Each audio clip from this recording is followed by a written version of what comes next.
Okay, this first question, there's two walls and a particle at rest, and it's d meters away from that first W1 wall. So it bounces off there, then bounces off the second wall, then it comes back to the same position of so that's that in a nutshell. And we say the total time, show that it's equal to that. And we're given the coefficient of restitution between the particle and each of the walls. So let's see how we're going to do this. So part A, so I've done 2/3, which is the coefficient of restitution, is equal to V over U. So U is the velocity, it hits it, and I've used V. It comes off the speed, it comes off W1. And then going back after it's hit W2, 2/3 equals W over V. And then I said, well, time, because it's a constant velocity question, time is equal to a distance over speed. So d over u plus 3, remember it goes all the way across, 3 over v. And then it comes back to u, which is 3 minus the d over w. And then what I've done there is I've made, what I'm going to do is I'm going to make u the subject for v and w. So I've got that. So I substitute in for the v and the w, and I simplify, and I get that. Part B, the value of u is fixed. The particle hits each wall once, but the value of d can vary now. Find the least value of t, giving your answer in terms of u. You must give a reason for your answer. So the least possible value of t is when it doesn't slow down. So what I've said is, if I set d as the maximum it can be, 3, and then when it hits W2, it doesn't have to travel back, because it has to go back to the position it, so basically the old position is on W2, right? So I set the maximum d is equal to 3, and I substitute that in, and I get that. And anyway, that fraction, 45 over 5d over 4u, for that to be a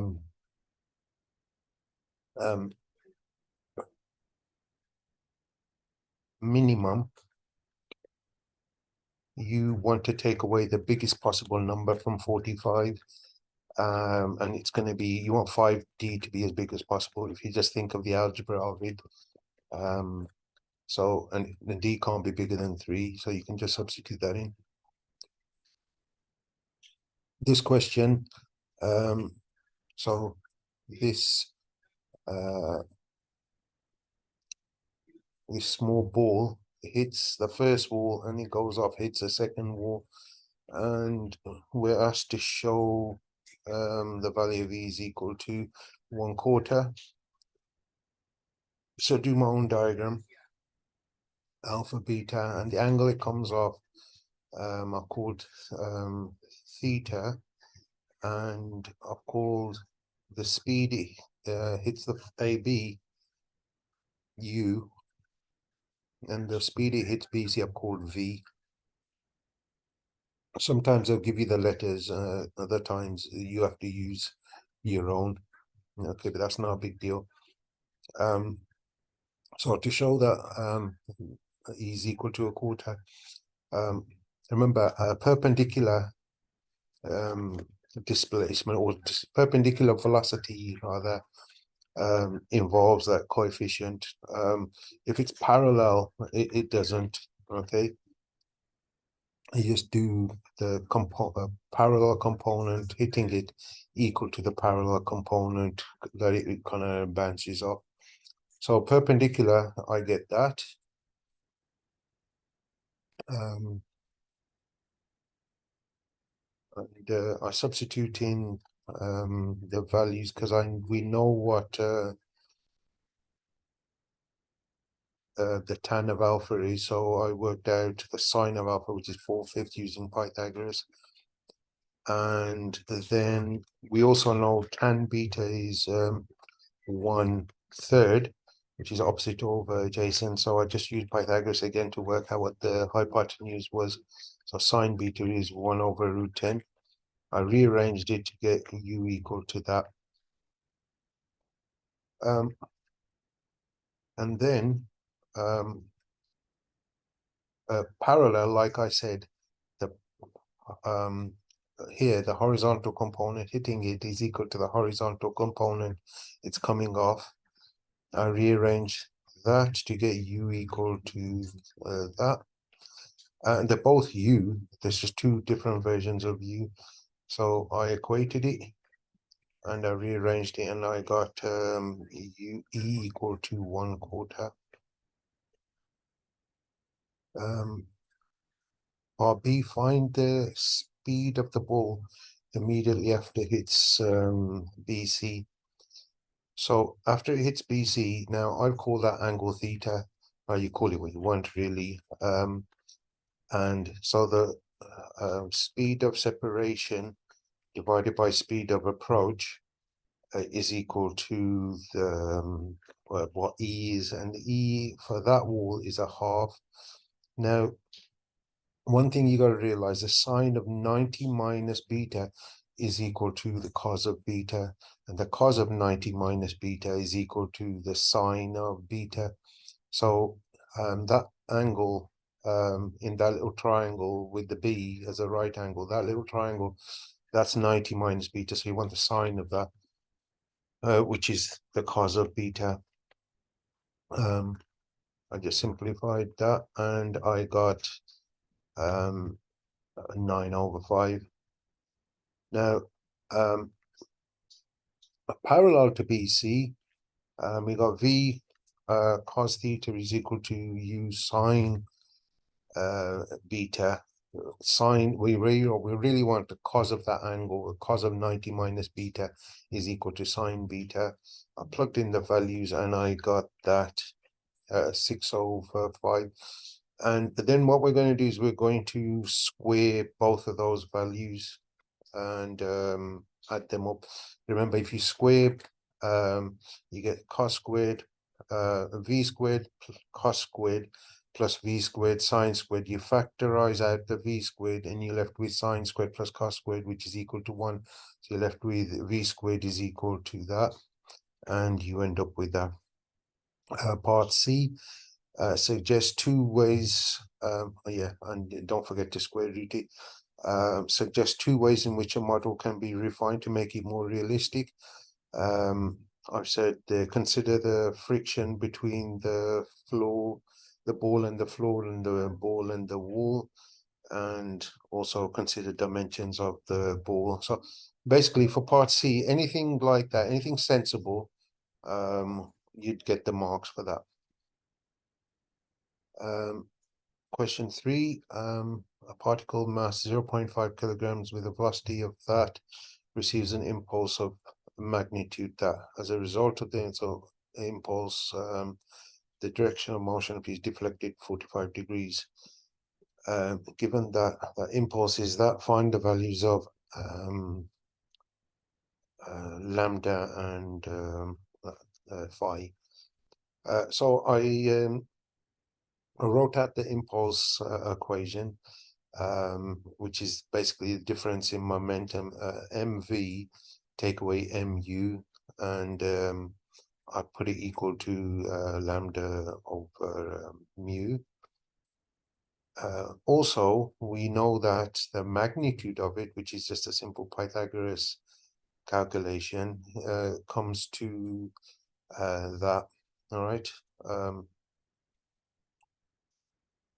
So I went back to the vector at the equation at the top, and I just took the top line and multiplied it by 2 to get rid of the 0.5s, and got the bottom line as well. Now, if it's deflected 45 degrees, so it's already at an angle of 45. You know it's at an angle of 45 because it's 4i plus 4j, okay, which is like basically y equals x, 45 degrees. Then it's deflected 45 degrees, so that's going to put it vertically going upwards. Now, if it's going upwards, that means the horizontal component of the velocity is going to be equal to 0. So when p is equal to 0, if I substitute that into that top equation, p minus 4 equals 2 lambda, p is equal to 0, so you get negative 4 is equal to 2 lambda, lambda is equal to negative 2. And then I substituted that into the Pythagoras calculation that I did earlier, and I got that. And then lambda is equal to 1.5 or minus 1.5.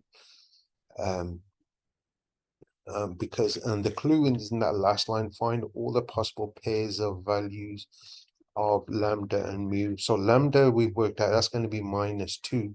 So it's going to be minus 2, 1.5 and minus 2, minus 1.5. This long question, I'll let you read it. I'm not going to read all that. It's going to take too long. So I've drawn the diagram like that, and just basically interpreted all that top paragraph. I've written out the equation of motion and worked out lambda is equal to 8. And then it says later on the car is pulling the trailer up a straight road inclined at an angle of theta to the horizontal, where sine theta is 1/15. So I did the equation of motion for that. Everything else I think remains the same. And what are we're supposed to work out the acceleration. So I wrote the equation of motion.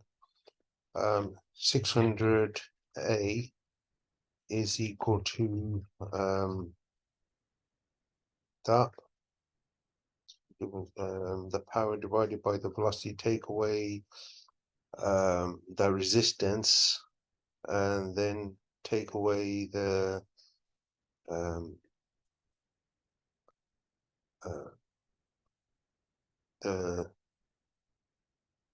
component of the weight.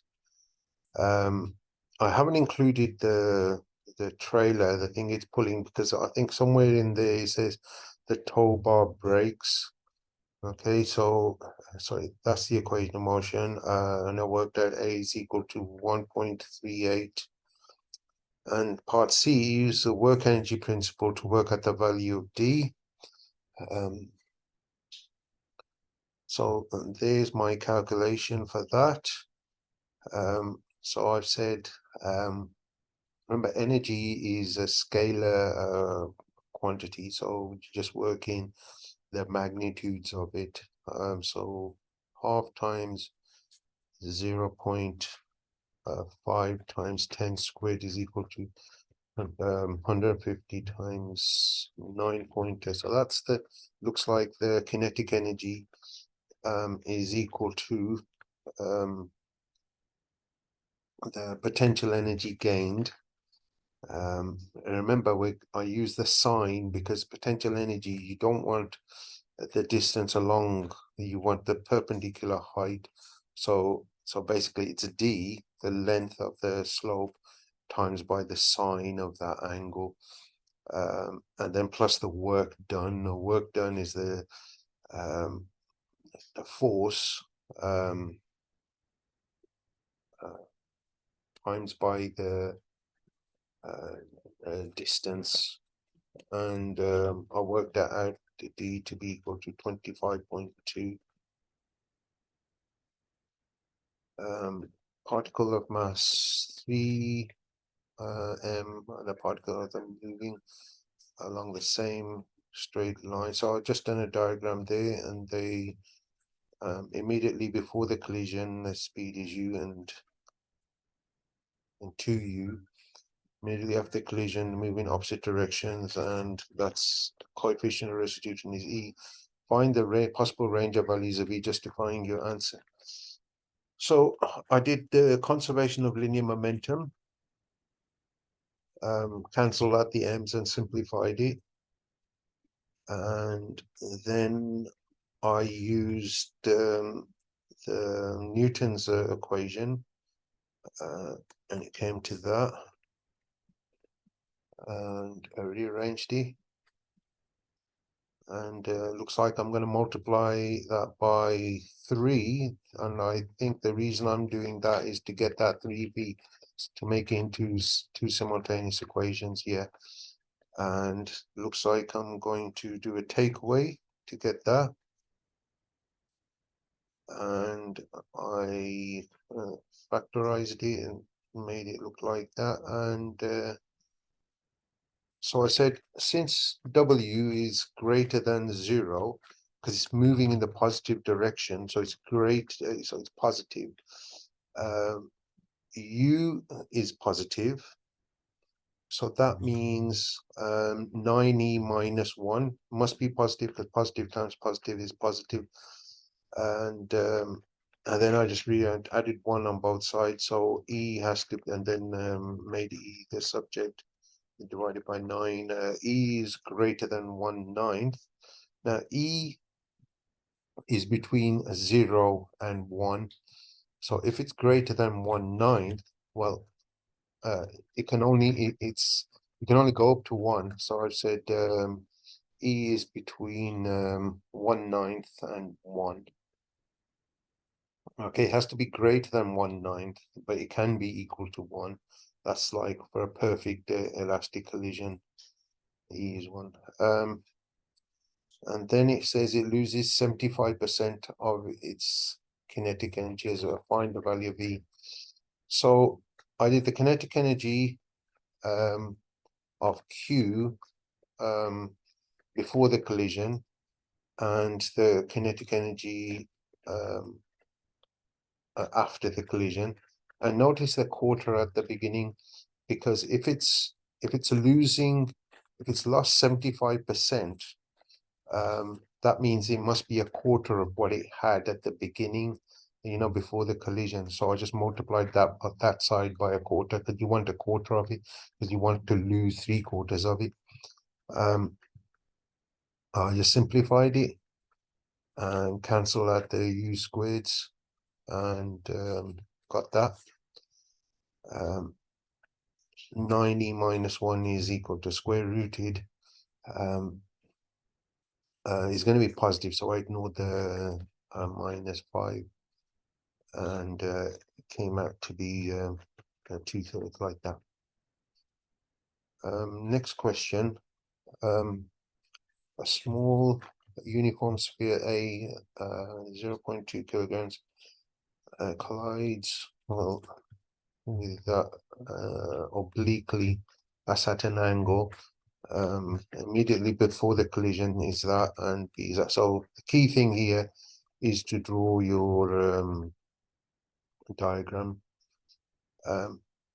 Remember, a perpendicular, and the vectors, the good thing about vectors is those are in components anyway, and notice the number, or numbers at the bottom are the same, because perpendicular to the line of collision, or sorry, parallel perpendicular to the line of collision, the velocity doesn't change. All right, the E Newton's equation only applies perpendicular to it. That's it. So I've done the conservation of linear momentum, and that only applies perpendicular to it as well. So 0.2 times 3, okay, which is the horizontal. I'm getting my perpendicular and parallel mixed up.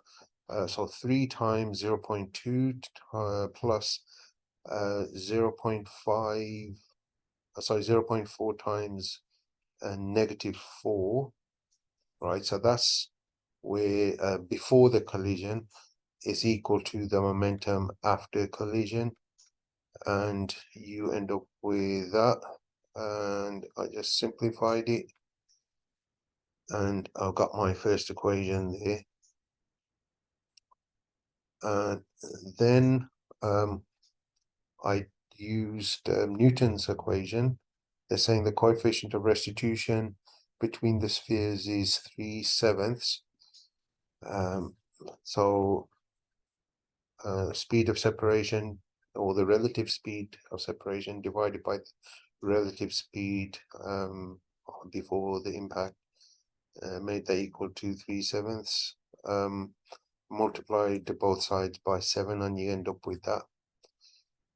And then I got equation 1, multiplied it by 5, and then I solved it simultaneously, and I got A is equal to -2/3 and B is equal to 11/3. Right. For some reason that's 11/3I plus 2J. Something missing there. Maybe right. I'll leave you to work that one out. I think that answers right. I don't know if my mistake is in the calculation or the final answer. Right. Anyway, part C, find, or they might be both right, going back to there, or maybe I've overlooked something, but I'm not going to do that now. Part C, find to the nearest degree the size of angle through which the direction of motion of A is deflected as a result of the collision. We're on part B. The magnitude of the impulse received by A, and that was just that.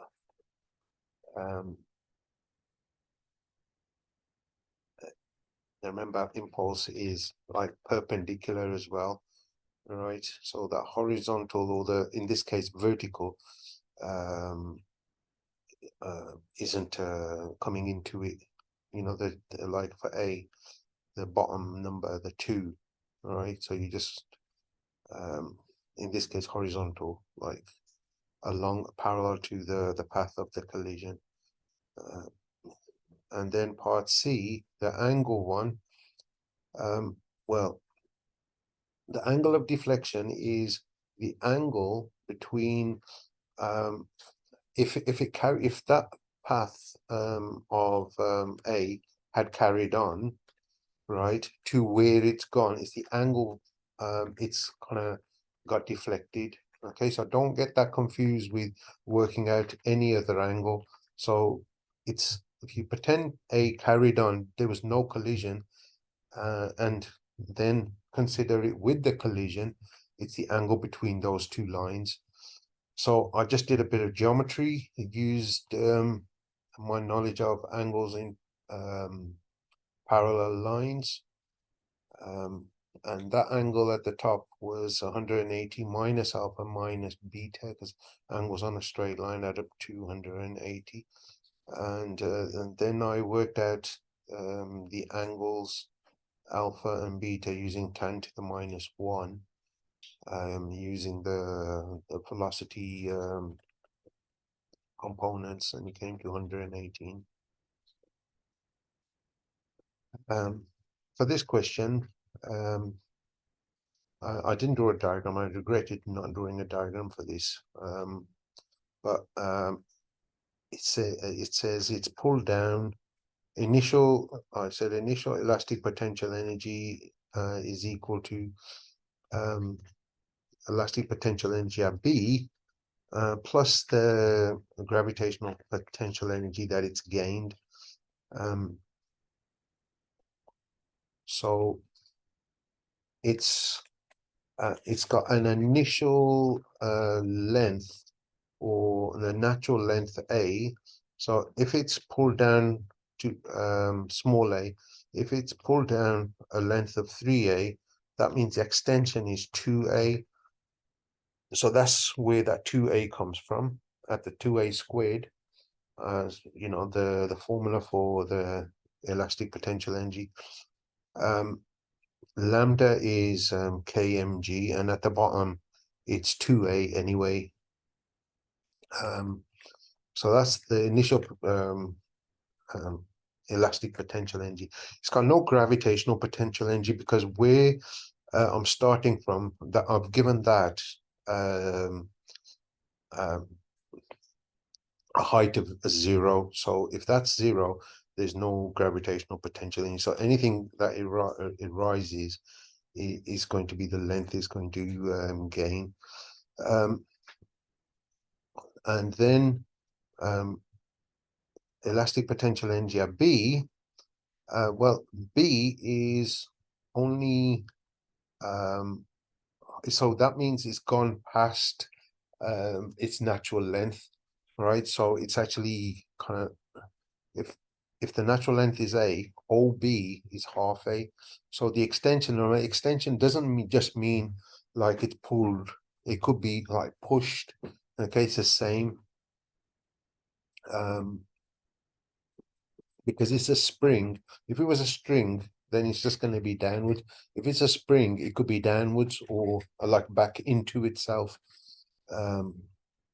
So I've said the extension is half A over 2A, which is part of the formula. And the gravitational potential energy gained is, well, it started off as 3A and it's gone up 2.5, right? A is 5 over 2. Just simplified it a bit. And then I cancelled out the mg's, cancelled out the a's, made it into a simple equation, and I got k is equal to 4 over 3.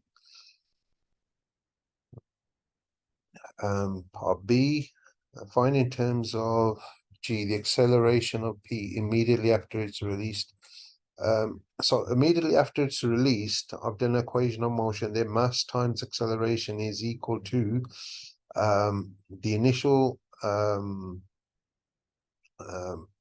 tension, which is given by the lambda x over L, take away the weight. Remember, it's stretched and then it's let go, so it's going to go upwards. So the driving force is the tension, and the resistive force is the weight that's pulling it down. Just simplified that, and I got the acceleration as 5 over 3g. Part C, find in terms of G and A the maximum speed attained by P as it moves from A to B. Now this was a bit tricky. I said the maximum speed at equilibrium. So when it reaches a maximum speed, that means it's reached its peak. So the acceleration is 0 at that point. So I've done the equation of motion again. I use x this time because that's what we want to work out. And I got x is equal to 3a over 4. And then I said, well, then the initial elastic potential energy. So I went back to the beginning. I should have actually used a simplified version of this, but anyway. So initial elastic potential energy is equal to the elastic potential energy at equilibrium. Okay, so it's 3/4 of 3/4 A. I'll let you work that out. You know, like how much is the extension there. It looks like it's going to be with 3/4 anyway. Plus a half mv squared, which is the kinetic energy, plus the gravitational potential energy that it's gained. Okay, because it's gone up upwards, and I've written that as so 5A04. And